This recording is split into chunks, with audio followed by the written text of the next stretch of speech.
You are listening to the Savage FINcast, episode 31, 196 European Bible Stories. Chicago. A criminal mastermind called Overlord held our city in his terrifying grip. Ordinary cops were losing the battle against Overlord's super freaks and mutants. Then, a miracle happened. When I found him, he had no memory of his past.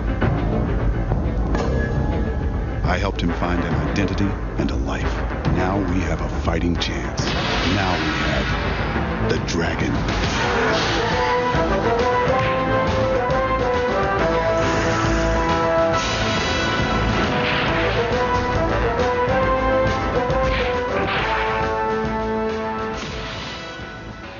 This is the Savage FINcast, the show that does the stuff that does the thing. I am Jim Purcell. I'm Craig Olson. Raven Perez. And we are back for probably a most amazing of episodes.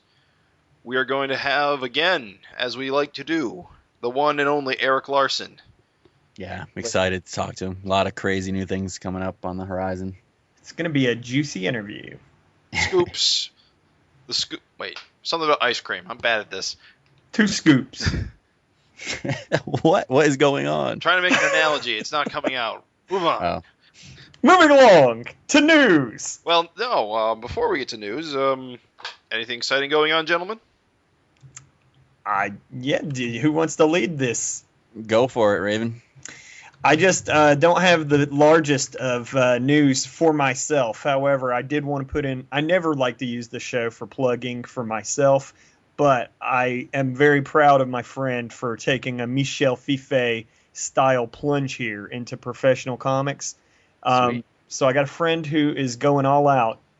He's doing a pay-to-read site called locusgodslayer.com, LOCUSGODSLAYER.com. And he's even got a super cheap option, just $2 a month. But it is pay to read, but he's really busting his ass. And this guy is a very, very professional comic artist. He's never missed a deadline in the last 7 years. Even through dental surgery, moving, he never misses a deadline. So he's awesome. I'm helping him with extra content. It's really a fun thing. And if you don't know or you're afraid or you don't never heard of this guy, he has 5 years worth of material that he put up for free that you can read, like over 20 issues. So there's no reason not to try it out. If you like it, like I said, he's taken the plunge here and really putting himself on the line for this. So that's the only reason I was like, I kind of got to say something. So super proud of him. I think anybody would like it. Nice. I just had my birthday not too long ago, and I got volume 2 of John Byrne's Fantastic Four omnibus, which I loved his run. I had volume 1. So it was kind of cool to get volume 2, and these things, as you know, those Marvel omnibuses are pretty hefty, but it's a lot of that I had not read before or seen, and it's just good times. I love when Fantastic Four was done by Byrne and Kirby and Simonson, so fun times. I also got the James Sticko's Wonton Soup collection. I don't know if any of you guys have seen that. I saw the cover on your Facebook. Yeah, vaguely familiar to me. It's a fun, crazy little book. I think it's one of his earlier works that were republished, but it's kind of like deals with it's kind of like an Iron Chef space adventure thing. So the guy's cooking with all sorts of the alien ingredients and fighting off space ninjas and stuff like that. It's just weird, like perfectly meant for comics. Anything can happen out in space. Craziness. If you're a fan of Sticko, you'd love it. But yeah, if you aren't, get hip to him. He's awesome. Yeah, he is. Really is. But yeah, that's keeping me busy lately, reading through those books and just enjoying them. Happy belated birthday. Yes, happy Thanks. birthday. I actually just had a birthday. But What? I didn't get Happy birthday to you. But I didn't get anything. What? I had a bit of a disappointing birthday this year, but a lot of shit's been going on. My sister just had a baby. My parents just moved house. You're disappointed in that? No, I'm thrilled about it. I'm just kidding. It's just Sorry. not much time to myself this year. Yeah. So what's new going on? Oh, besides that, I've we need been, something positive here. Oh, well. Last week I've been completely obsessed with Avatar: The Last Airbender. Really? Yeah, I'm a huge fan of the Legend of Korra series. Okay. And I watched that before I ever watched Avatar. So this last week I picked up all 3 box sets and I've been marathoning them over the last week, which I never do anymore. And it's pretty good. I like Legend of Korra more, but it's definitely good. Everybody loves that damn thing. Other than that movie, I hear it's all amazing. Oh, it is. What, the live movie or? Oh yeah, the Last Airbender by M. Night Shyamalan Ding Dong. It was not a good movie. But the show, I hear, is AAA stuff. Oh yeah, it's good. I know what the character looks like, but I don't know anything. If you guys, I won't. Legend of Korra has a lot more similarities to superhero structure. The Avatar is like the embodiment of all the elements, and it's almost like a Superman type archetype because the Avatar type character in Avatar: The Last Airbender is Aang, and in Legend of Korra it's Korra. They're sort of like the all-powerful, protect the world type character. Mm-hmm. And the world building in both series is pretty good. I like the world of Legend of Korra more because it's got this 1920s pulp adventure vibe going on, whereas Avatar: The Last Airbender, which takes place like 70 years before, is more like what's the word I'm looking for? Medieval China type world. Nice. Which is why I like it a little less because the world doesn't appeal to me as much, but it's good. It tackles some mature themes for a quote-unquote kids show. Yeah. Cool. I heard nothing but praise for it. It's good. I recommend it. Nice. Well, happy belated birthday to you. Thank you. Shall we jump into the news? News items. One item, but one it's news a doozy. item, but it is a freaking doozy. Megaton bomb. Image Comics just announced the upcoming release of giant-sized Kung Fu Bible Stories, which is a limited edition treasury-sized anthology, which is edited by Erik Larsen and Bruce Timm. And it's going to feature original stories by Erik Larsen, Bruce Timm, Adam Warren, Tom Scioli, Ryan Otley, Andy Kuhn, and Arthur Adams. Ta-da! Which is pretty much a who's who of amazing comic creators. Yep. Unfortunately, or fortunately, or unfortunately, it's only going to be available at the San Diego Comic-Con for $20 at the Image Comics booth. For now. We have it on semi-decent good authority that they'll probably have extra copies left, and they'll be made available afterwards. Yeah. So, and we'll have Eric on later on in the show. We can ask him more about it and find out what's going on with this thing. Well, it sounds awesome. Nasty. Yeah. If you're listening to this on your iPhone at the San Diego Comic-Con, it's booth 2729. Get on over there. Cool. Well, that's our news, right? We don't have anything else going on, but it's a big one. Like I said, we'll talk to Eric more about it when we get him on in a little while. But first up, let's do the trivia question. Last episode 30's question, we said, with the exception of Rita Metermaid and Alex Wilde, name another female character that Dragon dated who eventually ended up in a relationship with another superhero. Did you guys get this one? Hell no. Well, I got it. I thought I knew who it was, and I was right, but I thought there was another character. I thought it was a trick question, but I apparently was wrong. Well, the answer was Claire Bono, or however you pronounce it. But she appeared in issue 37 and 38, if you remember, when Dragon and Rapture had just split up, and it was during the whole Mars Attacks invasion storyline. She was in those couple of issues. It was kind of like a fling. And then later, Robert Kirkman wrote her into the Super Patriot America's Fighting Force miniseries he did, where she began dating Super Patriot. And then I think in maybe the series after the fourth Super Patriot series, he had them get married, I believe. And they had them have, and eventually they had kids in the weirdest twist of weirdness in the entire Savage Dragon book. Yeah. Remember, Liberty and Justice died, so he had kids, and he named them Liberty and Justice. Yeah. It's the weirdest goddamn fucking thing. In memory. Yeah, definitely. And I think, do you remember? I think in America's Fighting Force, like Claire Bono was like um, friends with Invincible's mom, like Debbie Grayson or something. I haven't read it in a while, but I want to say you're right about that. Yeah. Anyway, so we got a couple. Oh, you gonna say something? I was gonna say I thought there were two other possibilities here, but I think they may have been disqualified. In one case, Jennifer Murphy got into a relationship with Hercules, but I think she was an alternate reality Jennifer Murphy, so she probably doesn't count. Right. Yeah. And what was the name of that stalker Dragon had early on that thought that he saved her, but Star did it? Oh, Amanda. Hug and kiss. I wasn't sure if she actually dated Dragon or not. When he busted, no, she just stalked him. Remember? And he was like, he busted into the bar and he was like, has anyone seen Amanda hug and kiss? It was Amanda Love. I need Amanda Love. Was it Amanda Love? I think so. I need to find Amanda Love, right? Oh, maybe I'm confusing Simpsons with Savage Dragon or something. I was going to say, I think Amanda Hug and Kiss is the way it normally goes. I feel like the character was Amanda Love. He's like, I'm looking for Amanda Love. Yeah, maybe you're right. Everyone drops their beers and runs. That was a great scene. But no, I don't think that he ever hooked up with her. But I don't know.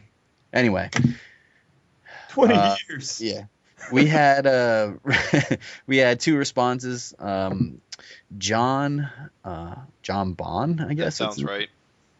He wrote in, Claire Bono, great work on the podcast. The obligatory praise. The obligatory thank you. And he said, Savage Dragon 149 second print if possible. I skipped that one somehow, so that's what he wants if he wins.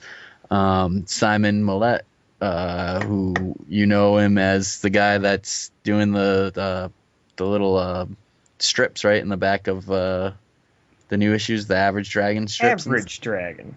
Yeah. He wrote in, he said, hey guys, this is a tricky question and I'm compelled to try out because 149 is the only issue I never got my hands on. He said the realities make it difficult, but Jennifer Murphy dated Hercules. Rapture dated Skullface, and I don't remember that for some reason. Yeah, I want to say it might have been before she met Dragon and before he lost his face. Maybe, Not sure. The Image universe, but I can't remember. But our Dragon hadn't been with either of those two. So it has to be Claire Bono, now married to Super Patriot. So both guys who wrote in were correct. I flipped the coin, and Simon Millette won. So, Simon, you get the rare second printing cover of Savage Dragon 149, which features that retro trade dress. John, stay tuned for future FINcasts because I do have another copy of that second print of 149 to give away down the line. So you'll get another shot at it, bud. Simon confessed to me that he considers his dragon knowledge to be second only to Gavin. Encyclopedia. Well, it makes sense that he knew that Rapture dated Skullface, which I don't have a recollection of. But he's not Skullface is not a hero anyway. But just throwing that out there. Simon, do us a favor and write in or tweet to us what issue that was in where that was mentioned. I'm just curious to look that up. It's a cool little tidbit I did not know. So this episode's question, for this month's trivia, we're going to tie it in with the recent announcement of the giant size Kung Fu Bible story collection. And the question is, name a cartoonist besides Erik Larsen or Bruce Timm that is participating in the giant size Kung Fu Bible stories collection that also participated in Larsen and Timm's other project, the Fantastic Four, the world's greatest comic magazine. So if you know a cartoonist that was involved in both, send us your response to SAVAGEFINcast@gmail.com. We'll read your answers and any other babble you want to include on the next episode of FINcast, and we will choose one winner to win a brand new sealed Fantastic Four World's Greatest Comic Magazine hardcover collection. Just like the one from your birthday. Yep. It all comes together. No, it's not an omnibus like my birthday. I'm not giving away. Okay. Jesus, you trying to make me poor? No, this is the collected world's greatest comic magazine that Larsen and Tim did. Oh, okay. They tried to kind of finish up Kirby's run. Mm-hmm. And it's a pretty cool collection, and they try to ape Kirby style, and it just looks neat. But yeah, it's a brand new sealed hardcover collection. Could be yours. All you have to do is answer our trivia question. So there's that. Sweet like honey. Well, this episode, we have got a doozy of an interview for you, so we're just gonna get right to that. So we here at the Savage FINcast have a very special guest with us today, one that we've had on several times before. You may have heard of him, the one and only Erik Larsen. Woohoo! Welcome, Erik. You're going to insert uproarious clapping there, right? Yeah, we'll have that on our soundboard. No, great. So you just came back from a whole tour of, at least a couple of countries in Europe, a couple of Comic-Cons. I started in Glasgow, Scotland, then went to Paris, France, and then went to London, England. So I guess that's 3. Did you get many Judge Dredd sketch requests? I got 0 Judge Dredd sketch requests, which was awesome. Not a fan, or just don't know how to draw? It's just, there's a whole learning curve that I'm not really. I don't really like to do, first sketch ever of this guy for the public. Mm-hmm. Like, oh wow, look at that, he's terrible. Well, I had no practice whatsoever, suckers. Someday I will get one. Yeah, there you go. You sound so excited. And someday I'll be like, I don't think so. Yeah. It's not happening for you. What do you know? You don't use the wonder of the internet for infinite reference material when you sketch? Yeah, the thing is, I had no connections there whatsoever, except when I was in my hotel. So I was just, that's all I got. Yeah. So have you been to all of those countries before, or is any of those? 0 of those countries. Really? Yeah. It it was a real leap of faith just getting on the airplane. Yeah. In all honesty, it was like, what the hell am I doing here? This could go all kinds of wrong. Do you get like a guide or anything when you get there, or is it just? Yeah, there were supposed to be connection people along the way, and there was, so it really worked out well. Yeah. But it's one of those things where after the fact you're like, wow, that really could have gone quite wrong, and I'm lucky it didn't. Did you get to do any sightseeing, or was it all just con? It was quite sightseeing packed, actually. That was kind of part of the deal going into it was, I want to have a little bit of time so I can see this stuff. I'd gone to Belgium the year before and really didn't have much in the way of time, and that kind of sucked. So I was hoping this year that it would be a little bit different and not have that be the case, and so it was, and it was good. That's cool. Did you get to go to any comic shops or anything? Check out the comic scenes. A little bit here and there. I mean, it just kind of depended on who I was hanging out with at the time. I got to meet Gavin, which was nice. That's right. Yeah. Got to meet Jerome Wiki. I don't know if you pronounce that right, but I go with that. He's been on another guy who's been on the message boards, and yeah, good guy. We got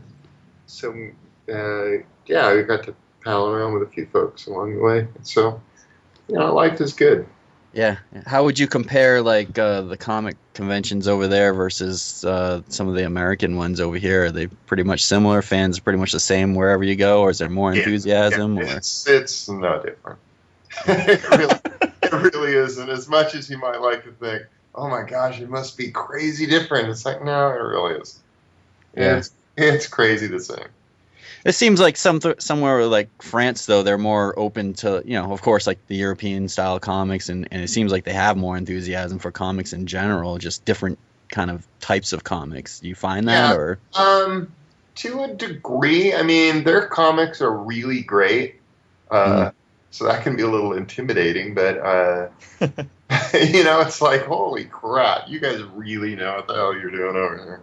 Yeah. Shit, I am a pretender.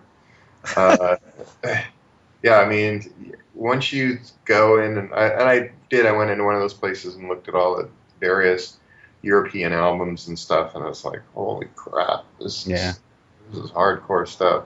There's guys there that really, really, really know how to draw, and in stark contrast with people who don't really know how to draw that well. It's kind of a little intimidating, but whatever. Well, a lot of it's painted, right? A lot of the artwork. It's various things. There's guys who do line work that's being colored, and there's kind of everything in between. It's all over the place.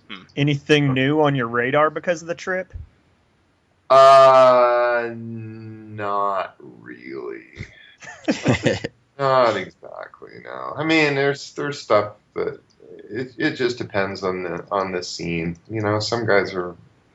I did pick up a bunch of stuff, but it's not like I'm gonna go. Oh, I'm gonna suddenly know how to draw better now. It's like, right.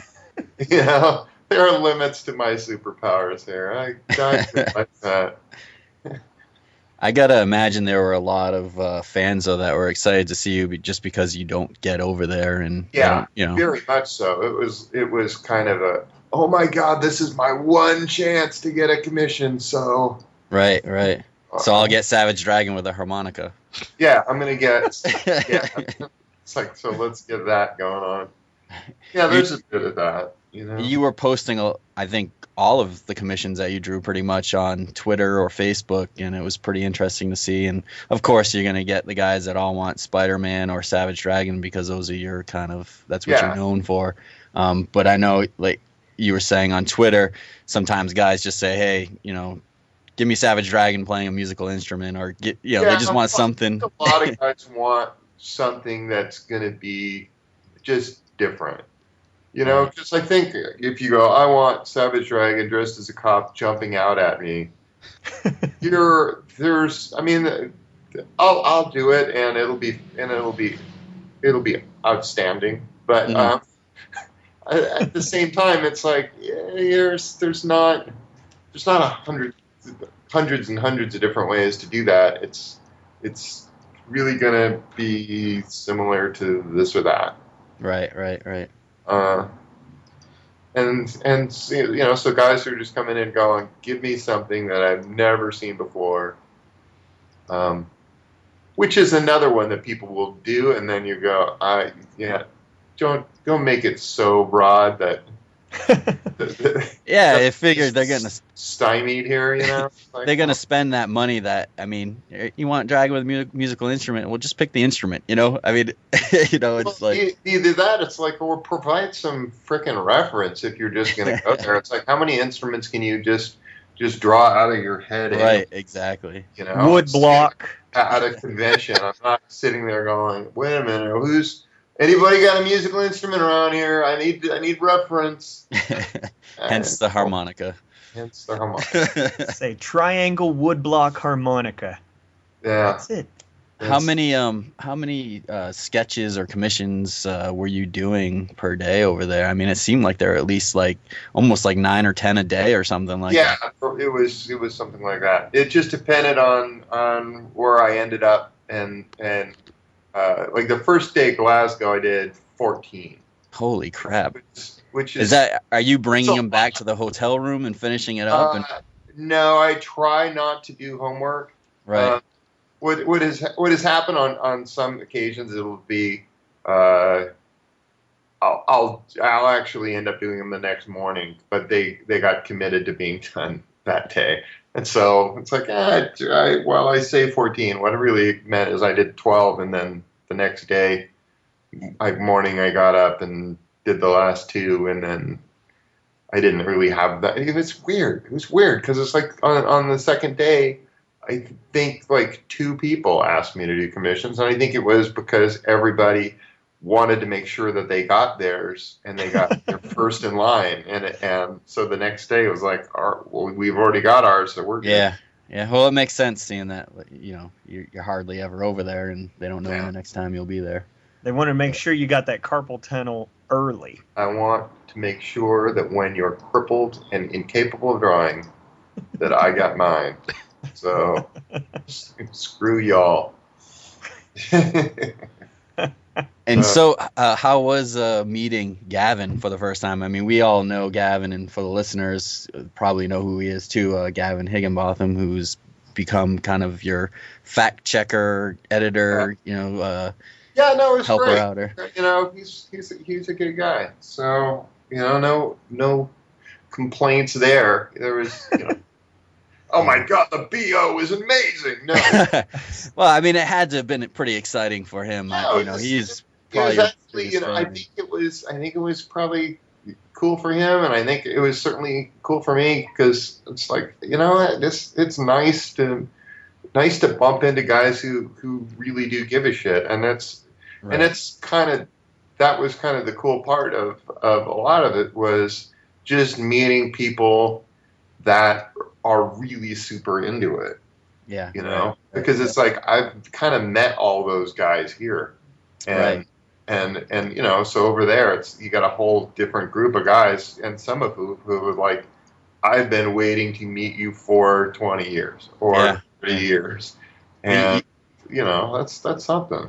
One of the pictures, I think it was again on Twitter or Facebook, was some guy had an actual the Finn kind of logo tattooed to his forearm. So it's pretty crazy. Yeah, this guy's got to go on.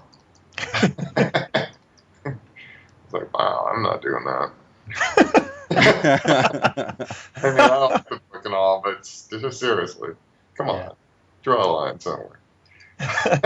Okay, on my flesh. I want this to be part of me forever. It's always weird when you get some guy who gets a tattoo like too soon, and then the book gets canceled, and it's been like off the racks for 20 years, and he is like, yeah, it was for a book called Wild Dog, and I really liked that book, and it came out, and it's like, your tattoo requires this explanation because you just jumped on it immediately. Oh, that one's going to be good, and that's going to be around forever. Well, I guess of all the comics he could have picked that aren't, Marvel or DC, I guess he picked the right one. Oh yeah, really? Right horse on that one. Yeah. So, yeah, no, it was awesome. I had a fun time, and in France they gave me wine. So, what, at the con? Well, it wasn't a con in France. So, what it was is there was two conventions. One was in Glasgow, and that was one weekend, and then one was in London, and that was the next weekend. So, in between the two, I went to France and did a couple of store signings. It was actually one store, but I signed there 2 days in a row. Okay, cool. And he had prearranged with his customers. He'd found out from me. He was like, "How many commissions can you do a day?" It's like, I don't know, average about 10. And so he's like, "Okay." And so he already had 10 guys committed to both days, just ready to go. And it was a nice little shop, and he's a super enthusiastic guy. And so it was like, well, this is perfect. I just sit down here, and he had asked me before, "What do you like to drink?" And I'm not like a big drinker, but occasionally I'll be like, I'll have a glass of red wine with dinner. So I said red wine, and like 5 guys came up and gave me bottles of red wine. And during the course of the signing, he was just bringing out glass after glass of red wine. So I was like, this is the most awesome signing ever. Those drawings get progressively sloppier. Like, what the hell is going on here? Yeah, I mean, that was all right. Awesome. There was a great picture with you also. It was you, I think Steve Rude and John Bogdanov. You were like sitting on the steps.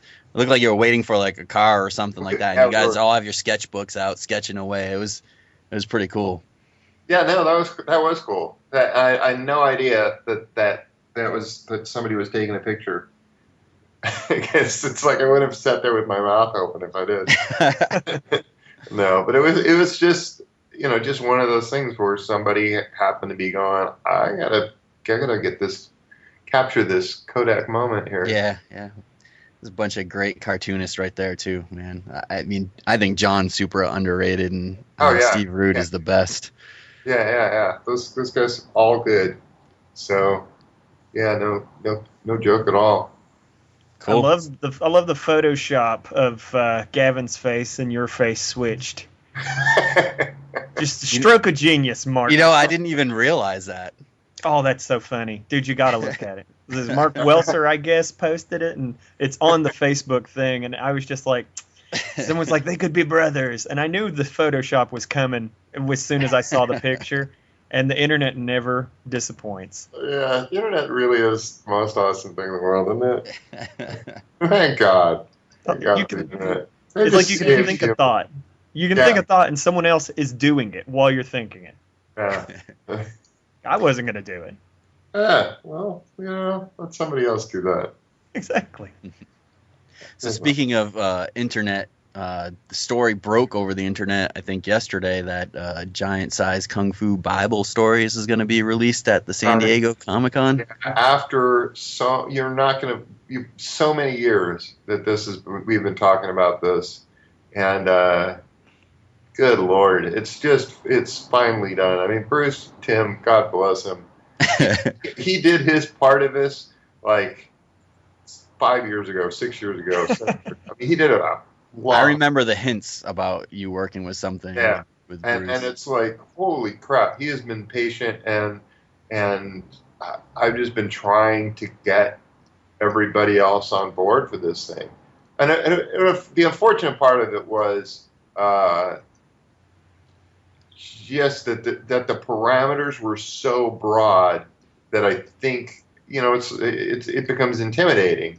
Mm-hmm. It's like the draw whatever you want kind of thing, where your mind just goes completely blank. Yeah.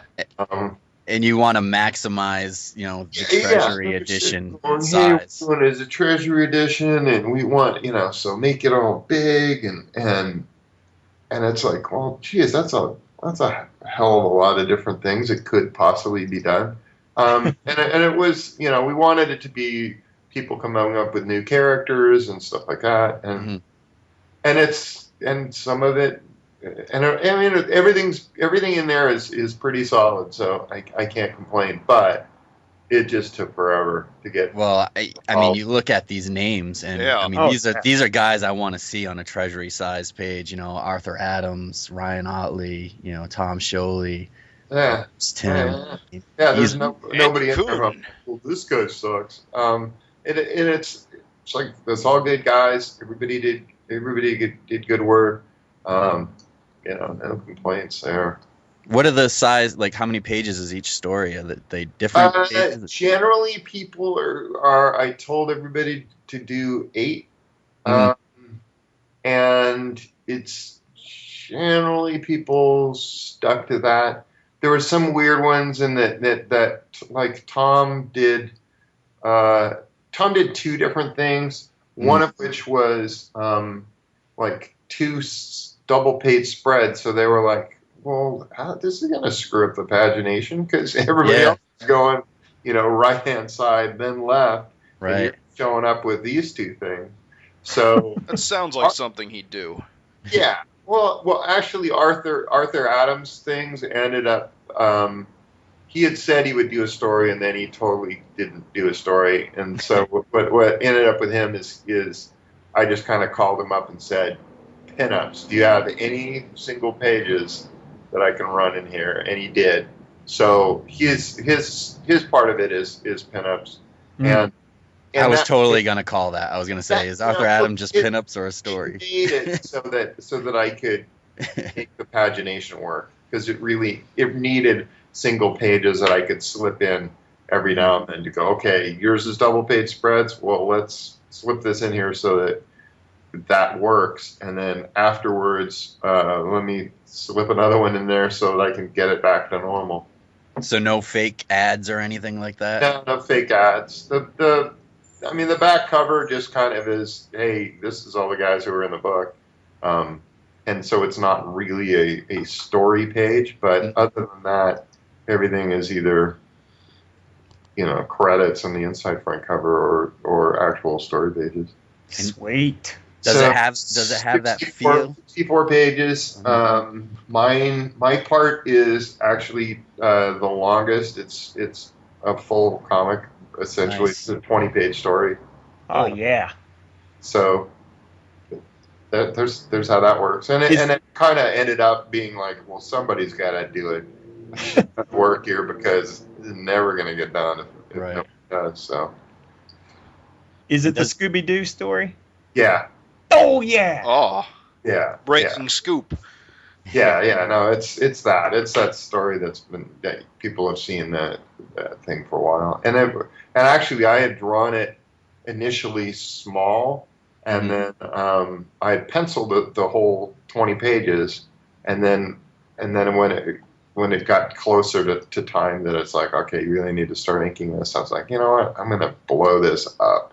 And so I just took it to my local Xerox place and blew it all up 143% and then traced it off gigantic so it would be on twice that paper. And that way it's like, it's going to be Treasury edition size. It better have just some visual stuff going on. Now, I have a question from a technical standpoint.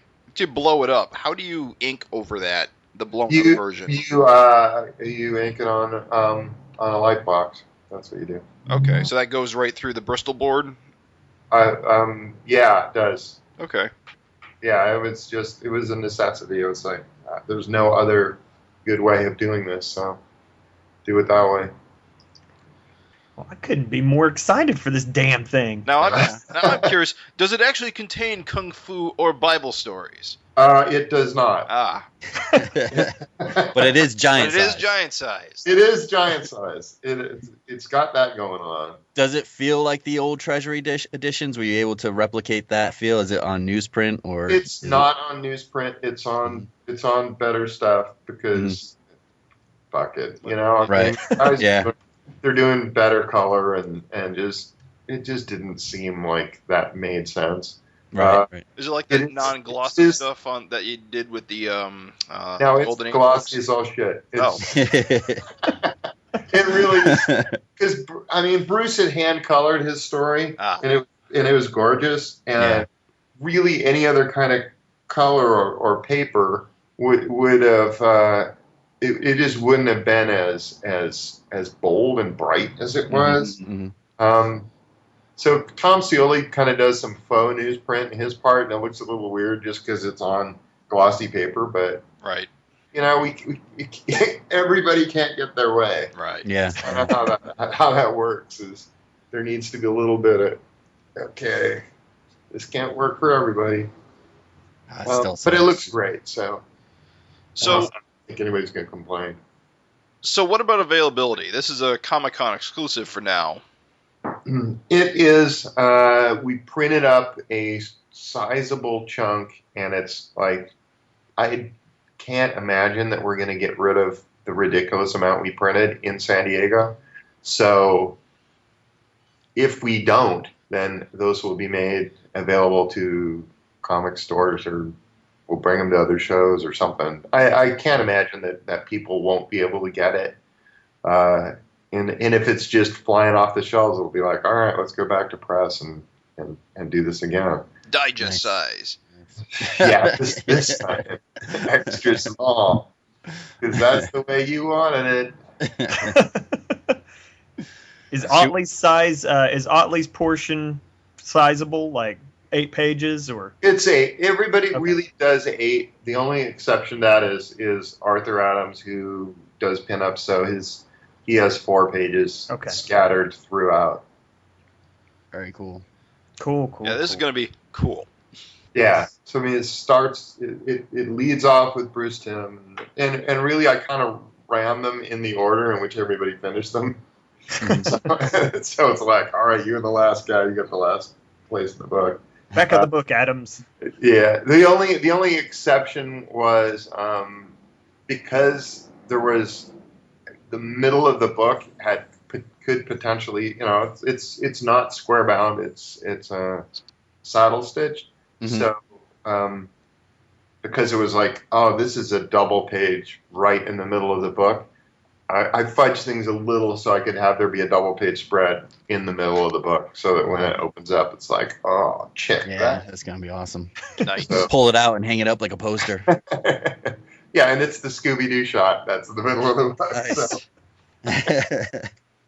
So, should we expect any other announcements from you around San Diego, or is that the big announcement? I mean, not that that's not a big announcement. Yeah, I don't really have anything that I'm going to be trotting out. I kind of think that San Diego is a place where things can get easily lost. Yeah. So my tendency is, if I'm going to announce something, just wait until you got a better chance of somebody actually paying some attention. Yeah. So you're not releasing the cover to 200 or anything like that. No, I haven't done it yet. I need to get my act together in that department. I've just actually been kind of skipping solicitations on that just to make sure that it ends up coming out in the month that it's supposed to come out. Yeah. And get my act together. But I'm working on 197, damn it. It's happening. It's all coming together. Well, Closer than ever. Let's change up gears a little bit and just talk about the new direction of Savage Dragon, because I think last time we talked to you was before 193 came out, and it's been a big change. Yeah, I'm loving life right now. I don't know how the hell it's going over with the rest of everybody, but I'm actually at this point where I'm like, I like this better. Yeah. Yeah. well, that's what's important, is that you like what you're doing. Yeah, I mean, I love Dragon, but it just seemed like his story had really been told, and it just seemed like it was getting tired. Right. And so I kind of felt like it needed to move on and find a new way, and I'm kind of happy with it. So it's great. I mean, how have you gauged the fan reaction to that? I mean, you're talking to people at conventions and stuff. Have people been pretty positive about it, or? Generally speaking, yeah. I haven't really run into that guy yet who's just like, "Oh, screw you, man." I haven't run into that guy. Did anyone request Malcolm sketches?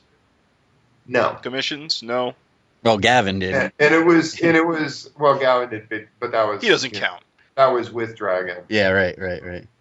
Yeah, mostly not. Mostly people, when they do want Dragon, it's like, can I have Dragon in his cop uniform? It's like, wow, that's I mean, he was in that for 38 issues, and then wasn't. But that's kind of like his Superman outfit, Yeah. It's like people aren't saying, "Oh, can you do me a sketch of Clark Kent? He's so cool." Right. So That USA cartoon. Damn so, it. Yeah, it is what it is. It sounds like have you found your groove with Malcolm that you think, or I mean, like now that you've been drawn, Dragon's out of the picture, you've drawn him for what is it now, 3 issues without Dragon even in the book. Yeah, it's been 3. Well, I'm on my 4th without Dragon being in the book at all. Yeah, I'm liking it. Yeah. I'm happy. So. Do you find it more difficult to write Malcolm? Like Dragon was more your age, it seemed like your voice was kind of like Dragon's voice, whereas Malcolm's, a teenager. I know you have, you had 2 sons. Yeah. Is it? So it's not a big deal. Yeah. It's you have to go. Okay, well, you can't be freaking Einstein here. I can't have him be. But even at this point, it's like he's 17. He is not like a kid. It's not like he's really completely ignorant of a lot of stuff. He's pretty on the ball at this point. Yeah, right. It's not that tough. Do you ever forget that he has lightning powers? Sometimes I'll read the book and I'm so used to Savage like Dragon, some of the lightning powers. Oh yeah, I forgot he has lightning powers. Is that ever like? Do you have to think about that, like how would he get out of the situation because he's got powers? Yeah, I have to remind myself of it constantly.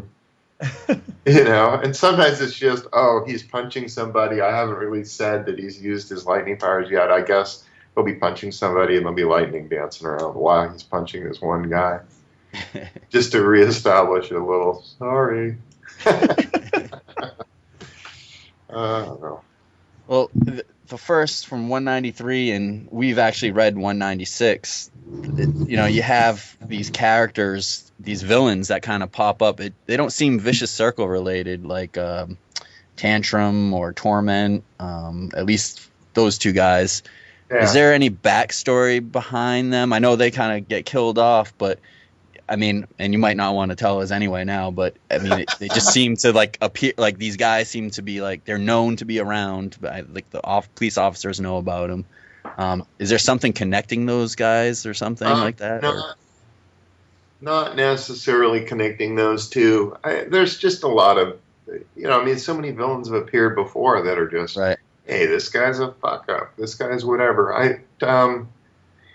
Tantrum was kind of my take on doing a Hulk kind of character. Mhm. That was real, you know, because Zeke kind of talks like Hulk, but really isn't like Hulk in that he goes on rampages and does crazy shit like that. He's just sort of a big, dumb guy. Mm-hmm. And I kind of wanted to go, well, what if there was like a guy who was, you know, like a Hulk where he was just dumb as a bag of hammers and he's out running around just tearing shit up for no damn good reason. Mm-hmm.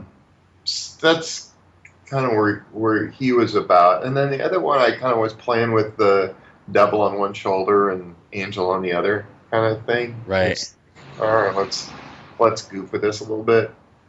Nothing is set in stone until it's set in stone in the book. So I think people kind of jump to conclusions on whether characters are alive or dead sometimes. So, you know, if nobody has said outright in the book, this character is absolutely dead, there's wiggle room. Yeah, I think there was a lot of discussion at the end of 194 with Torment about, you know, Malcolm. You know, did he kill him, or was he just killing that bad little head part of him, or what? You know, there was... Or was he trying to kill him and he failed completely? All we know is that he's trying to zap him at the end of it. Well, and that's a thing. Results can be anything. That's a thing that you've done with Malcolm too a lot. Well, maybe not a lot, but a good amount of times that it's noticeable is where his kind of electric powers end up killing the villain. I think we saw it with War and Terror. I mean, again, we don't know if they're really dead or not. I think War and Terror we do, but Tantrum, Torment, I think there was maybe one other guy or something like that. And it just kind of sticks out that he's kind of killing villains. Is that intentional or? Well, he's certainly intending to do it, and I think to a degree, it's like, who's gonna argue that that's such a terrible thing, given that these guys, you know, are fucking throwing buildings on people and killing other folks. It's not like somebody's going to be sitting there going, oh, wow, I'm really going to miss that guy who was actually killing other people. What a terrible thing that you stopped this. Right. But that's true. I gotta wonder what kind of toll it can take on Malcolm. You know, being that much blood on his hands. Yeah, you're fucking yourself up, dude. It's gonna be a mess. I always thought it was bullshit, the whole hero that lets the villain just go and kill over and over and over again. In real life, everyone would hate the hero for that. Yeah, it's like, come on, could you step up here, Batman, and maybe take care of this guy for once? Because he's just kind of bad news. What the hell? That's it. I have money. Yeah, well, I mean, it does kind of bring up the whole, you know, it kind of makes sense to be a costume vigilante because, you know, that way you have a secret identity. No one knows who your family is. It can't take revenge. So Malcolm's got to deal with that. There's no way he could, like, hide with a mask on, you know. Definitely, you know, it's him. But there's it's tough. Definitely something there. I mean, it's weird because on one hand, I kind of go, well, in real life, people aren't sitting there going, well, I'm going to go rob a bank. I better make sure I kill all the cops first. Right. Well, nobody really. Well, I mean, it's a comic book, and we understand that. But you have addressed that with Dragon. I mean, how many of his, you know, girlfriends or wives have been murdered, or, you know, his family been messed with? I mean, it does happen. And Yeah. and in the previous issue, Malcolm gets a ton of backlash by being, responsible for the death of a bunch of kids. Right. Yeah. So they know where to find him. They know who he is, and he has to take the That's brunt a- of that. Right. Sorry. Didn't mean for your kids to get killed. Yeah. Yeah, kind of a dick move, really, in retrospect. But So how much fun did you have with issue 194? Because it just looks at, I mean, with the whole, you did the twice up thing with this issue, but I mean, these spreads, the action in this issue, we were just blown away when we got our hands on it.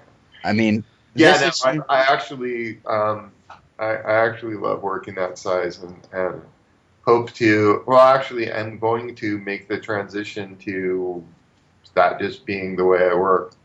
Really? wow.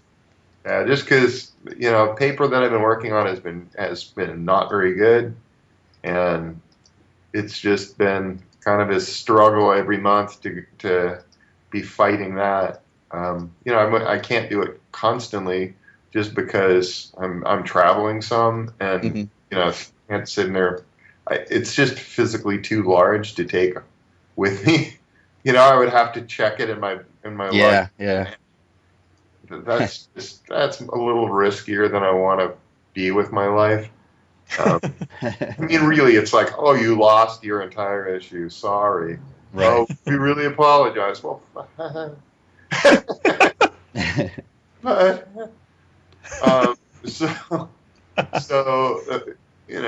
but I want to get to that point where I actually just bought like enough paper for like 15 issues. Nice. So I got a stack of it, and when I'm doing issues at home and I'm gonna sit there and do it that size because it's just better in general. I mean, there's a double page spread that was in the next issue that was actually drawn a little bigger than my normal double page spreads were. In 196. Yeah, 196, the double page spread that's in there is So we've seen that. It's amazing. We've got the advance. So, I know Adam Pruitt, I think, was talked to you. He had talked to you, and you'd given them the okay to give us advance copies for the FINcast. Hopefully you did. He said you did. I actually meant in 195. 195. The double page spread that's there with Malcolm and Dart. It's like that was actually bigger. Somewhat, not crazy big, but it was somewhat bigger. It was on the bigger paper. I like doing double page spreads on one sheet, for crying out loud. I mean, that works out. That's nice. Yeah. Got to be more natural. Didn't you say you were taping together the pages or something previously? Yeah, I had been, and it's like, well, that's fun and all, but it kind of sucks. At the same time, it kind of does bite. Then there's the scan and stitch you have to do, right? I got to do that anyway. That's the one kind of detriment about doing it big is that you have to scan and you have to stitch it. There's just no scanner is big enough.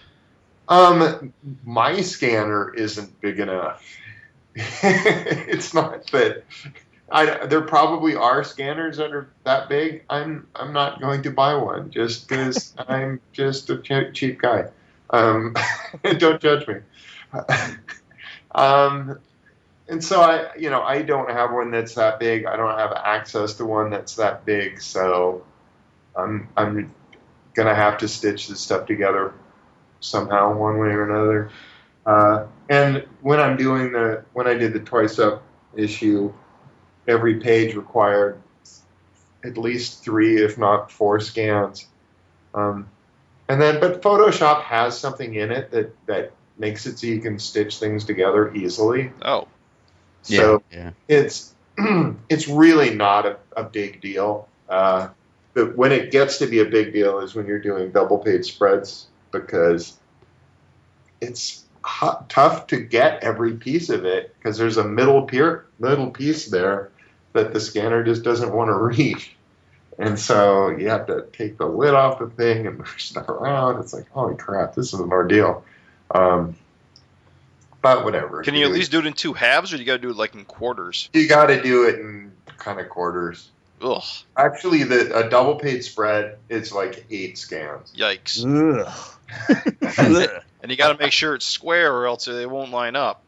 It'll adjust that. It'll actually adjust things a little bit. I mean, and then you gotta make sure it doesn't completely suck too, because there'll be times where I scanned it all in, it lines it up, and then you look at it and you go, wait a minute, there's a weird jag going on there.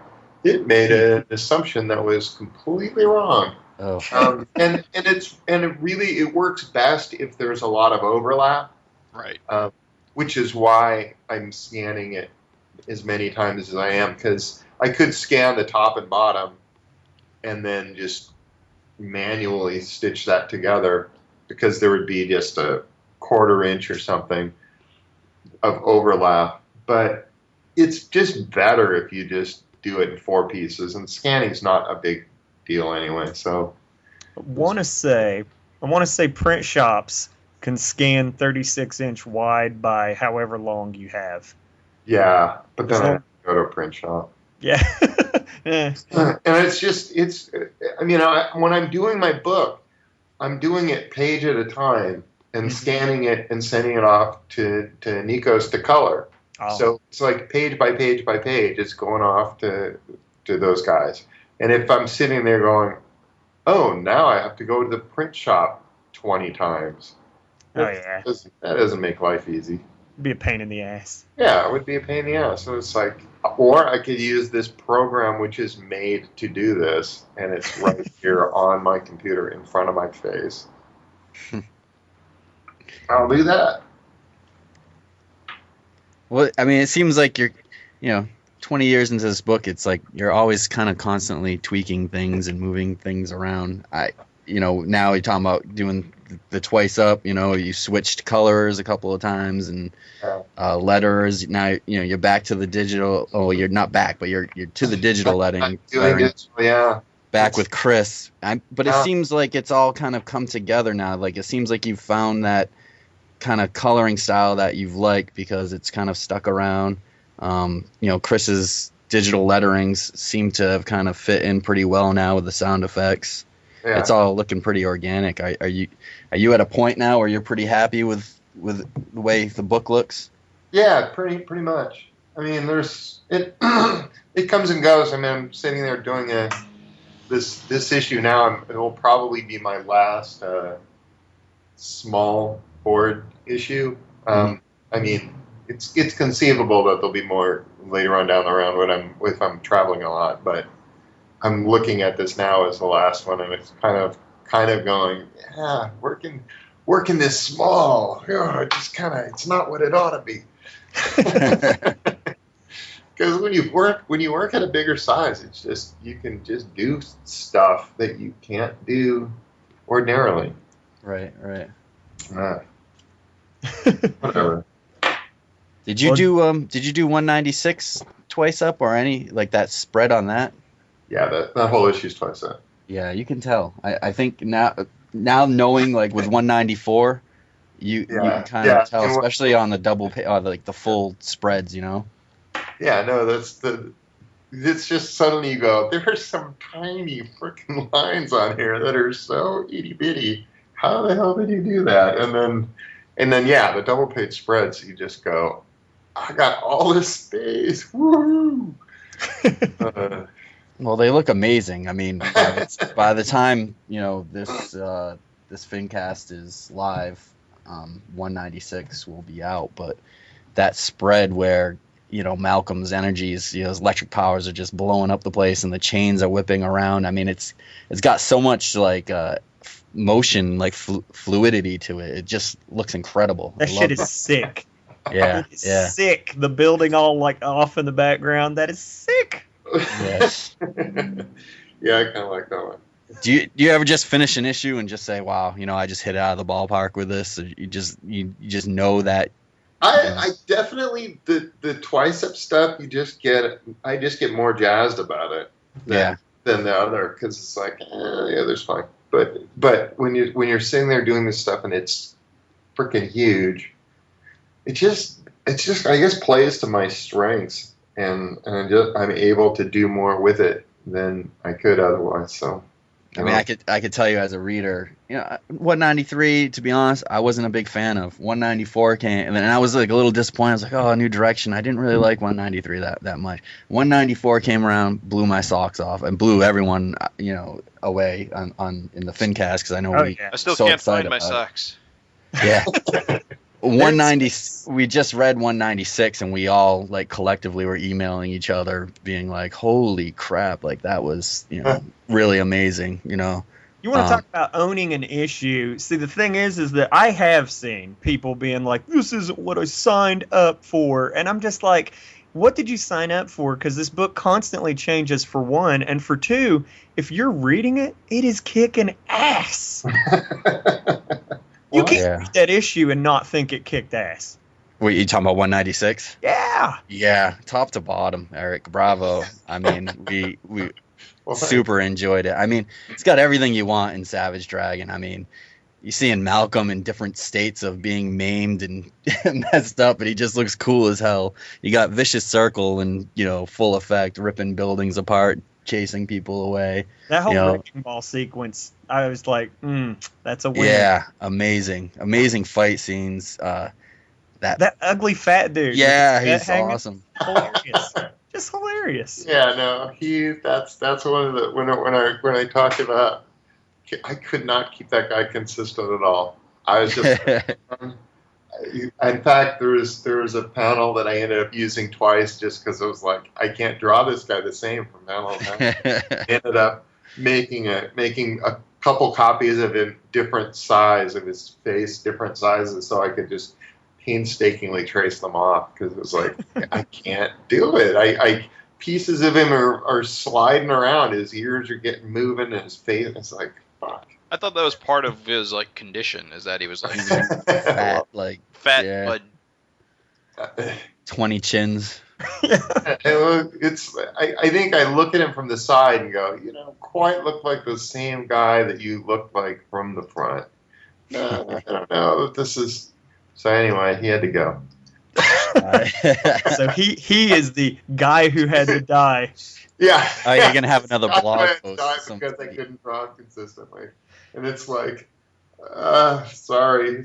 I would have loved to have kept him around if I was able to make him look the same from panel to panel. Sorry.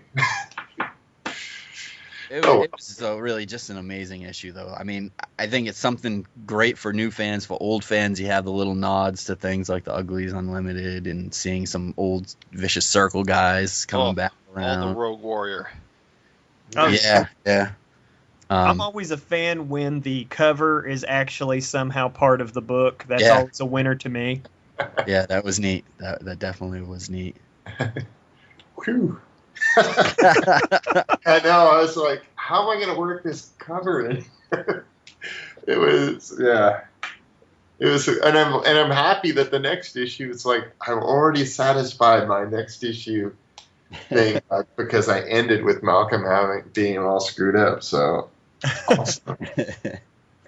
It seems like there's some of these newer Vicious Circle people that we're starting to see more and more becoming kind of like, I don't know. They're just the new wave, that they're not just throwaway guys. Like we're seeing like that Pucker guy, or the Victorious villain with the big kind of V head, and Samurai, and they just start, Bug Lady. I mean, they seem like they're a couple of your favorites from the newer group, and it's kind of cool to see them reoccurring. And then I noticed there's that one kind of villain. It kind of looks like the one that has like the metal dreadlocks. She looks like the one that was from your Amazing Spider-Man days. And I don't think, is that the first time you've drawn her? Yeah. She's pretty good looking. Yeah, we'll see if I can figure something out with her. She's got a big Barda kind of look. Yeah, I know. I like that. It's like, am I pushing it too far in terms of making characters look too much like? Nah. But I do like that metal kind of dreads look. You're the only artist. I like that too. It's like that's something I haven't seen other people do. But when you did the female Furies, was that what they were called from Amazing Spider-Man? They were Something called the like Femme Fatales. Oh, That was that's right. Yeah. not my name, but But that was an awesome like group of supervillains. Like it was so neat. Like and then you kind of have like the Vane and Savage Dragon that kind of and now this one, but yeah. cool group of characters. You're always good at making great visuals. I don't know if I'm reading too much into it, but it seems like there's more female characters predominant in the Vicious Circle right now. Is that subconscious or conscious? Because Well, I think that's sort of a Dart thing. Yeah. Where she's like, I want to be surrounded by like-minded people. That's what I was thinking. People who are really in her corner. That that sort of thing. Yeah. That's a Speaking cool of- touch. I hadn't noticed. Have you heard anything more about the Dart statue? Not only have I heard it, I've seen it. Ooh. Oh, really? Yeah. Well, I haven't seen the physical thing, but I've seen pictures of it. That's from Claymore Studios. Yeah. Yeah. It's pretty sweet. So it's pretty much finished and ready to go into production, or? Yeah. Cool. Yeah, I believe so. I believe that's what we're talking about. Nice. Awesome. I remember the last time we talked about that, there was talk of like a silver variant. Was there any talk about that? I don't remember. So yeah, I can't say with absolute certainty what goes on there. Okay. Yeah, that's cool. That's funny. I did notice some, and the past couple issues too, that it seems like the book's taken more of like, not violent, but almost gory shots. Like, and it's not something you haven't done before. It just seems like we're seeing a little more of it, like with Assassin's face kind of getting just blown off by the ball and chain and stuff. Is that a conscious decision to kind of go in that direction with the new direction, or is this just... It's just kind of the way the book is, know. I think some part of it is maybe me just kind of going, because he's a teenager, people make the assumption, oh, this book's for kids now, and it's like, no, it's not. For kids. Just kind of coming back and just saying, look, it's just because it's starring somebody who's 17 years old doesn't mean that I've gone soft, sort of thing. Right. So take that. I feel like it's always like ultra violence has always been a part of Savage Dragon. I feel so it doesn't feel out of place or anything. No, not at all. Well, good. It's why I read. Damn it! No. You guys remember back during what the Fantastic Four era, and everyone was complaining about how it was kind of like non-violent. Mm-hmm. Yeah. It was just weird back then. I reread that recently, and it's actually more violent than I recalled. Until they got to the scene where like Alex stabbing the crap out of what was the purple guy's name? The Lummox. The Lummox, yeah. Then it was like, oh yeah, we're not kid friendly anymore. Hey, remember this? Kirkman was talking about shifting tones in comics because people were like, Invincible's not a family book anymore. Well, he said fuck at the end of an issue. And I can't believe and then that's his character got raped, right? Yeah. And everybody was like, oh, and Kirkman did a thing where he's like, well, tones can change in comics, And I was like, I don't get why that's a strange concept for people. Yeah. And it's not like Invincible hasn't been a kid-friendly book since like issue 6. But I'm just saying, like, even if Dragon wants to have a family period, it's not like it's like, oh, well, there goes the violence. It's like it could easily come back. And it did. Yeah. I don't know, it's weird. It's weird the way people just want to jump off the rails on shit like that. I just think people can't handle the difference between a mainstream Marvel DC comic and an independent comic. They just don't know how to handle that. The creator. Have you guys seen the meltdown about Batgirl's new costume or Thor being a woman? Oh yeah. Yeah. I don't even know what to deal with. Why is there a meltdown on Batgirl's new costume? She's got a new hipster look. I'm making quote fingers with my hands. I thought it looked fine, but yeah, I liked it. In terms of like the Thor and Captain America being African American, Falcon's Captain. It's like really, who cares? Like, This stuff like everybody, I've time. seen so many other people. It's change. If you don't read Marvel, if you read Marvel comics, it's gonna always change and just always come back. At this point, yeah. I mean, it's like, I'm about as upset about that as I am about Superman being dead and Batman's back being broken.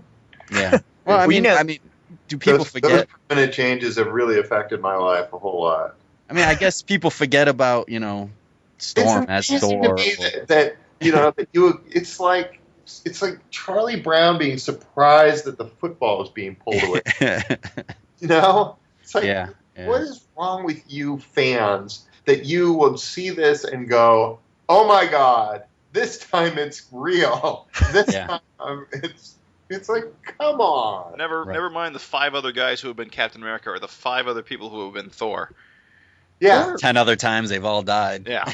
It's like Wolverine's going to die. Thor characters that have been throughout the book, either in What If or in Universe X or in the Thor comic itself, where there was some Thor girl that was running around. Yeah, her name was Storm. Thor Was Girl. Thor for a while, wasn't she? Or at least held the hammer. She did, I think. He was a frog, and whatever. I mean, what blows my lid is that I've even seen people who think that Archie is really going to be dead and gone, and it's like, guys, and all these people didn't even care about Archie anyway. Archie's suddenly gotten cool. It's kind of funny. It freaks me out because it's like people want to have a big vocal opinion, but they don't even care enough to realize that, like, Life with Archie, finger quotes, is a what if book. Right. Yeah. So it doesn't matter. They don't guys. understand the context. They're just knee-jerking about it. Yeah. I don't know. I don't get it. Good times. I don't get why people don't, like, how I just am amazed that people are still surprised and shocked after all these years. Well, there you go. It's just the same old shit. That's all. I know. Yeah, I don't think they're shocked. I think people generally just like to bitch and moan. Honestly. They do. It's a human condition. You would think they would just move on from Marvel Comics and try something else then if they were, I have an excellent suggestion. Well, that's funny. It's because, like, I said, somebody was running their mouth about things never changing, and I was like, you should read Savage Dragon. It has exactly what you're talking about. And I got, like, liked once. And I was like... That book's too pretentious, right? Yeah, it's so pretentious. It's exactly what I think of. That's the word that comes to mind for me. You were drinking red wine in France. Well, I was drinking red wine in France, yeah. Pretty hoity-toity. It is. So, Craig, you said you had a few Facebook or Twitter questions for Eric? Yeah, I can throw those in now. If you don't mind, Eric. There's a few listener questions. Okay. Simon Millett asked, I'd like to know if Eric has plans in doing another issue with issue 10 and 92's art style, which I'd love to color, by the way. And I guess he's referring to, like, the real dark inks, like almost like the Frank Miller, I want to say, type. Is that what those were? It's weird that at the time I was thinking I was doing Mike Mignola. Oh, really? It's like, wow, I'm failing so spectacularly. I don't know. You said what? What issues?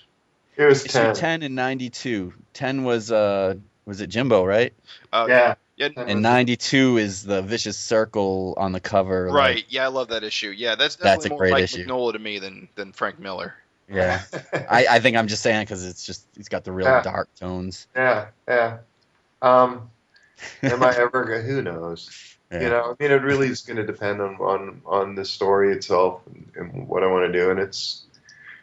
And there are limitations to all this stuff. Trying different experiments. So, some of it is me going, let me try this out and see how it works. Oh well, look at this. I can't do this series of things because of this art style that I've chosen. When I'm doing the 20 panels a page thing, it's like you realize, oh, nothing has any scope at all. I can never really establish any kind of environment because you have this tiny little panel. No, not to do that again, and you just kind of move on from there. When you're doing the harsh black and white stuff, there are things there where you go, it's you're not really showing any kind of texture. The art can look kind of simple. you got to compose things well so that everything kind of works. But even so, there's reasons that most guys who try that stuff kind of go, all right, moving on. Let's try something else next issue. So I don't know. Will I do it again? I can't say with absolute certainty. It just depends on the kind of story that I want to tell. Gotcha. We had another question from Michelle Fife, who said, and I don't know if I feel bad because I don't. I hope he'll write me and tell me I'm pronouncing his name right. I hope I am. It's really hard to say. Somewhere in his apartment's a dartboard with your face on it. Yeah, I know. And I love his work so much, so I'm not going to forgive me because you don't know either. It's like one of those things where you introduce yourself and you go, I should totally remember that, and then you totally don't. Well, we interviewed him and he was just like, oh, it's fine. Some people call me this, some people whatever you want to call me. It's like, oh, well, what do you call yourself? But anyway, sorry, Mitchell. He writes, was Erik a fan of the bands in Doom Patrol's Mohawk Dude's room? I guess he's talking about the dude Karma with the Mohawk from Doom Patrol. There's a scene where he's holding up some records or something with the Butthole Surfers and Throbbing Gristle and some other bands. So where did that come from? Was that the editor or the writer? Not really. I knew a girl who's totally into that kind of music, and so I knew the band names and stuff like that. But that's not generally the kind of stuff that I'm into. Well, there you go. What are you? Great information. Short answer. So as we we're getting into like an hour here, as we wrap up, I wanted to see if you could maybe give us a hint into some of the status of issue 200. I'll tell you what we know, and you tell us if you could let us know anything else or tell us if we're wrong. From what we know is that it's 100 pages at $10, $9.99.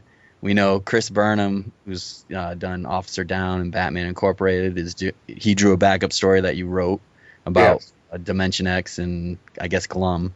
Yeah. And then a relative newcomer, Travis Sengaus, is also penciling a backup story. He penciled and inked one, and it's about Malcolm joining the football team. He wanted to draw Malcolm joining the football team, so it's like, all right, I'll write you a story about that. Sweet. Any other information you can give? I'm working with Herb Trimpe on 2 stories. They're both 8 pages. He's penciling one and I'm inking it, and I'm penciling one and he's inking it. So awesome. that'll be kind of. I mean, I don't know if people are. I'm totally into this guy or whatever, but it's just here's a guy whose work I knew from forever ago, and it was just kind of a pleasure to be able to work with a guy. That's awesome. So there's that. Dragon proper will be in the story and so it'll be Dragon and Malcolm will be in issue 200 together.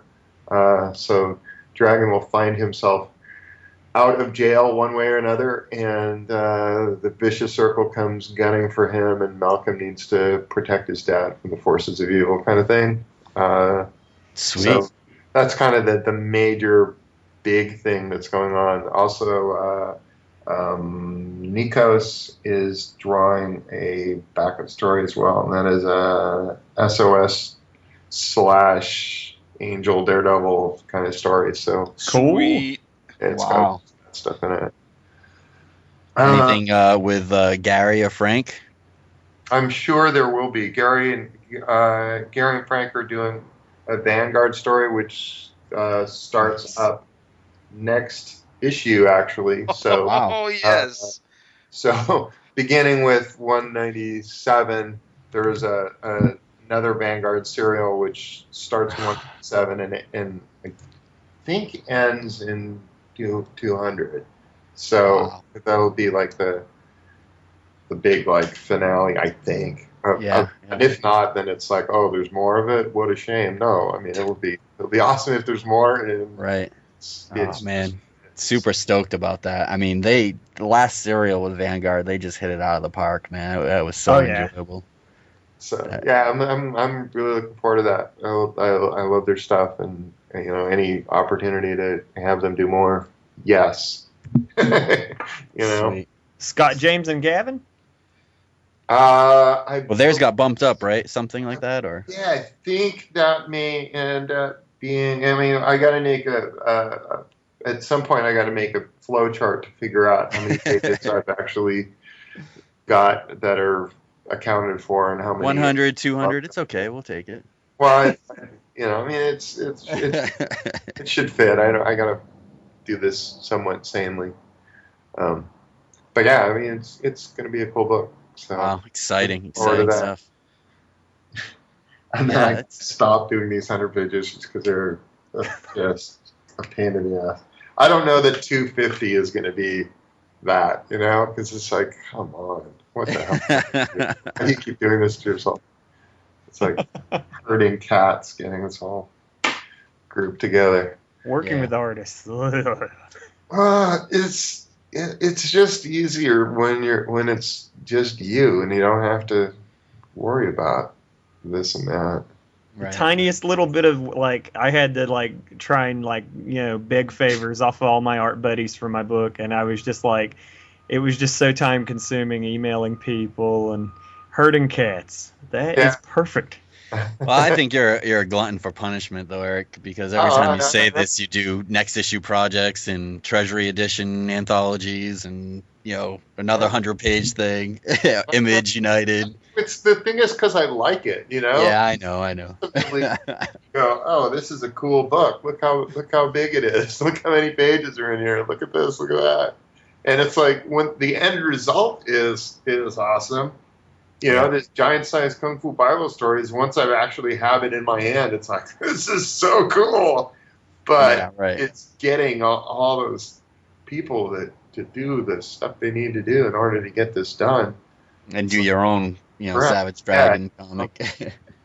Like last month, I did 2 issues because I had to. I did this, I inked the story for Giant-Sized Kung Fu Bible Stories, and then I did an issue of Dragon, and it's like that's a lot of pages to come through here in fairly rapid succession. I did notice this issue seemed to come together quicker off the heels of the last issue. Yeah. No complaints, right? No, nope. And I think it's good for the new direction just to keep them. Yeah, no, I'm trying really, and this issue that I'm working on now, it's like this is a nightmare just because I've been traveling so much. Right. Yeah. But it is better for the book in the long run if I can get it to come out on a more regular basis. So yeah, I am trying. Is there any new comics coming out that you're excited about? I saw that ad for Night World from Image. Have you seen anything, or you have anything to do with? In all 4 issues, yeah, it's a nice looking book. Yeah. And like a real Kirby vibe. Yeah, sign me up for some of that. I'm curious if you have any interest at all in that new Warren Ellis Supreme book. I will I'll get it. It'll be in my house at some point because I'm down for I get the Image comp list, but I really have a tough time reading things that pick up on stuff that or don't pick up on stuff that I did. It was like when I got off Doom Patrol, I didn't read Doom Patrol for years. When I got off Amazing Spider-Man, I just stopped reading Spider-Man for the longest. I don't know, some of the teasers for that book almost feel like maybe your run won't be completely forgotten. Oh, really? Yeah, it seems like Ethan Crane's missing, and what you did at the end of your series, it kind of, I don't know, I've got a hunch that maybe it's not, maybe it'll tie in somehow. I would guess that they would.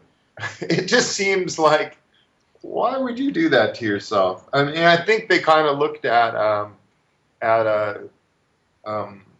what books have been successful that have been the Liefeld books, and you can go, well, Prophet's the one that people seem to really give a shit about, and that's the one that's the farthest from what Rob was doing. Right. Yeah, yeah. They just I'm doing something else entirely. Yeah, and this And- Ellis and book looks I think pretty far just away. They're probably following that as it's screw it, we'll just do our own thing, and if somebody likes it, awesome, and if they don't, oh well. Yeah, and sometimes I think that's the kind of attitude these, creators or cartoonists have to have. Like, Brandon Graham is outstanding. I love his attitude towards things. I love his, no bullshit. In some ways, it reminds me of, how your take is on a lot of things. And I thought it was cool with Prophet, him trying all different styles, getting different people involved and just going in a whole different direction. I think that's part of why that book has been, a critical hit. I don't know if it's got the sales. Not so but much the sales, I definitely. don't believe, and it's actually been It's lagging lately. it's sold well enough that it was able to continue. Yeah. Whereas Supreme wasn't doing that, and all the other Liefeld books went away. So hey, something was working okay. Yeah, it's good stuff. It's definitely interesting. It's definitely not a lot of the same old, and I like to see that once, here and there. Agreed. Yeah, new stuff. Try to do something cool. Whatever. It's like I get. We can do anything, and so often we don't do anything, and that That's very profound. bothers me more than anything. It's just a pain in the ass. It's like, come on, guys. There's an unlimited amount. Just the thought that you're going to turn the page and you expect something is going to happen, and it's what you expect. That happens so much in comics and so much in movies where you're just like, yeah, I know where this is going. Well, what do you know? I'm completely right. And it's like, that shouldn't be the case. You can do absolutely anything on the next page. Why are you doing the one thing that we kind of are anticipating? Yeah. I think like go ahead. Sorry. Oh, Red. no, go, man. Go. I was just going to say, I think cartoonists, and I'm really happy to see Tom Scioli start to get a lot of kind of press. And it seems like in this past couple of years, a lot of kind of the alternative guys they have an alternative style, but they're still doing kind of like mainstream superhero or cosmic stuff, like Scioli, him getting that gig on G.I. Joe and Transformers. Personally, I have no interest in G.I. Joe. Did you read the Free Comic Day issue? Yeah, but I'm saying you put Scioli on a book like that, and it's like, wow, I want to buy this. I want to know more. I want to look at this art. I want to see the crazy things that he's going to do that, everyone else has got to make G.I. Joe realistic or make it, something like a movie. He's going to take it and just make it like you're playing with the toys and doing whatever you want and just make it crazy and fun, and it's cool to see him get more opportunities to do that. It's cool to see a guy like James Stokoe get thrown in Avengers book one shot and see him go wild with it. This past year I've just seen a lot of things like that are like, it's making me happy with the way the industry is kind of pulling these type of people in. Sorry, that was my 2 cents. I think at this point, they're like, well, nothing else is working, so what else can we do? Let's try. Well, that's true. I don't know. I think the audience is starting to shift a little. The younger audience is starting to get growing up, and they're kind of in for the more zany type off, not predictable, I guess, sort of material. But I think young kids are too, or not young kids, but younger people are too. I think for some reason, a segment of the readership got stuck in this, let's try to be as realistic as possible and, make stories where guys don't dress up in costumes and stuff. And it seems like we're getting back to the way it should be, hopefully. But. Good. The My Little Pony and Adventure Time kids are growing up. Well, I don't know. It's just like mainstream comics for so long, it felt to me like it was fan fiction of fan fiction. So like you had guys that when you say you turn a page and it's something you completely expect, it's because these guys like grew up on Batman, then started writing Batman, so they're just giving you more Batman. Mhm. And so it's kind of like when you get these people who don't know a damn thing about this stuff because it's just not part of their life. I mean, I don't know. There's a chance for something cool and new to happen there. Yay, more of that. So yeah, well, It's all good. we've been kind of talking for over an hour now. yeah. I don't know if you guys had any kind of last questions for Eric, but I want to thank you, Eric, for Sure. spending some time with us and answering all our questions as And all of our crazy as they were, entertaining us. Regaling us of tales of Europe. But yeah, that was just fun. I'm just glad that adventure kind of went off without a hitch, because that could have gone very wrong. I'm just sitting here getting off an airplane expecting somebody to be there and having no idea where I'm supposed to be. It's like, this could be a disaster. Right. Turns out there's no convention in this town. I'm gonna be pissed. especially in the countries where English isn't the language. Something likely to happen again? What? Yeah. Actually, I liked it a lot. So, if I can do a tour through France and just have it be, in different towns and different comics shops and stuff like that, it's like, sign me up for some of that. Yeah. I know that they've got different, bigger shows that are more comic book oriented in many of those countries, and it's like, yeah, I don't mind that. I wouldn't mind going there. Right. So, yeah, all about that. Go to Greece and meet up with your colorists. Yeah, well, there's all sorts of countries that I've never been to before, and Yeah. when these opportunities arise, it's like, why the hell not? Hey, are you finding that now that you can get comics digitally pretty easily, like with Comixology and stuff, that the foreign readers have more access to Savage Dragon and that's how they're reading it? I mean, I know one guy wrote, I wish that they published Savage Dragon in Spain again. Do they have access, or do you know, or do you know what your sales are overseas? Or I have no idea where people are or where they're coming from. So, I have no idea. yeah. I just don't have that. I'm sorry. I know, like I've said the story before, like years ago. I think it was like the Savage. I forget which issue. The one with Carey and Bush on the cover. Yeah. I was in Japan when that came out, and I had to go track down and find like an American comic book store so I could get my Savage Dragon fix. But if it was nowadays, it's like, well, just punch it right up on my iPhone. Yeah, no, those things are great. The bad part about all those things is that there's no comics you can get signed. Yeah. Because it's like that's part of the experience, is meeting the actual guy and just getting book signed or getting something. I don't know. I'm personally just as content to get a sketch in a sketchbook with a signature. But I guess it's just me. But it's a lot more expensive to get a sketch than just it can be. Yeah, certainly. This is just, it's a lot of work too, for crying out loud. And really, there's just a limited amount of time that any of these guys have to be able to do stuff.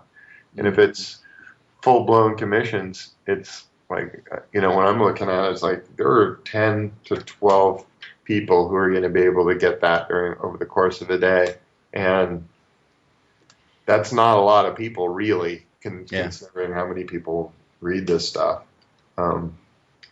Sorry, but I could sign a shit ton of comics in that amount of time. So, right. Yeah, it's a good point. I get you.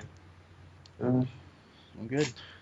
Well, thanks for your time again. Yeah, I appreciate it. It's always a good time to have you. Thanks, guys. Cool. I'm looking forward to the next one. That's how it always is. It's like, hey, are you doing any conventions on the East Coast at all this year? Probably New York Comic Con. Okay. How about Baltimore? No. They gotta pester me about it. It's really it always has we'll to come pester them. It has to come from the convention itself. Yeah, I hear that. I generally don't chase people down and say, I want to go to your convention, please invite me. It's like, I don't really it just kind of feels undignified to do that. Right. I got enough issues as it is. Just to have somebody being like, "No, you are unworthy of our show." I'm like, fuck, I don't want to deal with that. You're not on the Wizard top 50 list this year. Wizard did give me actually was like, any of our shows you want to go to, and they just sent me a list, but it's like Wizard still exists. Wizard exists as a convention thing. Yeah. So they do exist, but it's not, a magazine. I don't know if they still have a site. Garrett Seamus followed me on Twitter, so it's weird, right? I don't know. Yeah, that's just he's out there. If you came to Philly, I would totally go, but I tend to not enjoy the Wizard Philly convention. It's more about wrestlers and weird stuff than comics. And every year it seems to shrink. I mean, is there a regular Philadelphia show at this point, or is it? No, not really. There's the Philadelphia Wizard Philadelphia, and then there's a couple of smaller ones where like Herb Trimpe might show up, or someone might come down from New York, but they're the real like kind of generic ones, small ones. And then everyone goes to Baltimore because it's only like an hour and a half away, and that's like hands down my favorite con because it's just about the comics. Do one of these Pittsburgh cons, and you can meet Tom Scioli, Jim Rugg, Ed Piskor. Just hang out with that Pittsburgh comic crew. Well, actually, Tom Scioli's in Philly tonight doing signings with what's the other guy that's got kind of a Kirby both vibe? Those guys, they travel a lot. So luckily, I've got to run into them.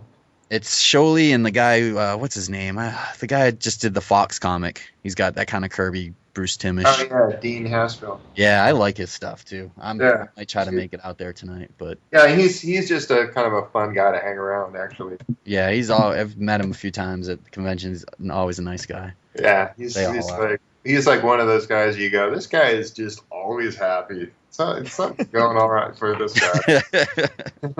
And that's the kind of people you want to be around, Yeah. It's just happy, positive people who are just making shit happen. And it's like, fuck yeah, I want to be a part of that. Yeah. Cool. Well, we'll try to end it this time. Sorry, we keep asking. More false ending. It's like Lord of the Rings. Just gonna have to hang up on us now. All right, guys. Well, I'm going to go. I've had enough. More wine, quickly. Thanks for your time, Eric. All right. Talk to you later. All right. Bye. Yep. Once again, thank you very much for taking the time to talk with us, Eric. We super appreciate it. Always a pleasure, and we know the listeners always super appreciate it. Man, that interview, boy, are my arms tired. All those air quotes and everything. It was relentless bombshell after relentless bombshell. I loved all that information he gave about 200 though, and the coming up Vanguard backups and stuff. It's exciting. Yeah, good stuff. I even feel like the Kung Fu Bible info we got was just like scooperoo. Yeah. The Scooby-Doo story, guys. Yeah, geez, we've only been waiting ages. Just think, ages of wait, and he knocked it out in a month. Yeah. That's how it goes. It's all about having the proper venue. Shall we look to the future? Let's look to the future. Let's. Savage Dragon 197. Malcolm Dragon is transformed into a hideous freak as he faces his greatest menace yet, a deadly virus that turns average people into mindless monsters. Get ready for a whole new Savage Dragon. Something I didn't bring up during the interview about this is that I was wondering about is I was curious why the Belco chemicals even affect Malcolm. Because of because of healing abilities. I'm going to assume, just a guess, that much like, mind control affects Dragon for a little bit, right, then wears off. Probably a similar situation. He hasn't built up an immunity yet. Gonna guess. Maybe he'll slowly turn back. His immune system will fight it off by the end of the episode or something. Yeah, that sounds practical. I don't know. It made more sense when She-Dragon got mutated, because she doesn't have any of Dragon's actual abilities. Plus, in this instance, it's a chemical reaction. Yeah. And you remember the beginning of the issue, he's being told that he has been drinking water. They were like, oh, we gave you water. We gave you a place to stay. So he's been drinking water, obviously, for a while. Recuperating. So he's been ingesting this chemical for some bit. So even if the all healing factor was doing good, I mean, you keep dumping more on it, you're bound to have a reaction. And the same point, his healing factor is going into overdrive, recovering for all the third-degree burns he has. Good point. Maybe it's just fatigued. Good point. I hadn't thought of that. We justified it. We're good. Yeah. We're good, baby. I'm interested to see how he kind of treats it, that it's, to make it different than the issue where it happened to She-Dragon, because obviously he's not going to, try the same trick or do the same thing, Let's just hope he doesn't rip Maxine and Frank Jr. in half. Oh, God, no. Please, no, Maxine. Hang in there, girl. You got to hide. Well, cool. Well, I think it was You guys picked up that Frank Jr. was there, right? Oh, yeah. Yeah, as the police officer? Yeah, it took me a second. It took a second read for me to catch that. Yeah. Subtle, but nice. Yep. Yeah, it was good stuff. Yeah. And, we skipped on, we talked about issue 196, in some good amount of detail with Eric, and we didn't really talk about the backup story. Oh. But, with... Gotta dedicate a whole keep time in mind. And my love of Neutron Bob. Yeah. We're really excited about it. We're not snubbing it. I think we'll talk about it on the next episode. Yeah. I even had a Twisted Funny I wanted to praise, but next episode. Sounds good. Well, thanks for listening. It's been great. Talk to you later. All right, see ya. Recording done. The Savage FINcast is hosted by the Gutter Trash Podcast Network, which can be found at guttertrash.net. The Savage FINcast is proud to be members of the Comic Addiction family of podcasts and the Comics Podcast Network, which can be found at comicaddiction.net and comicspodcast.com.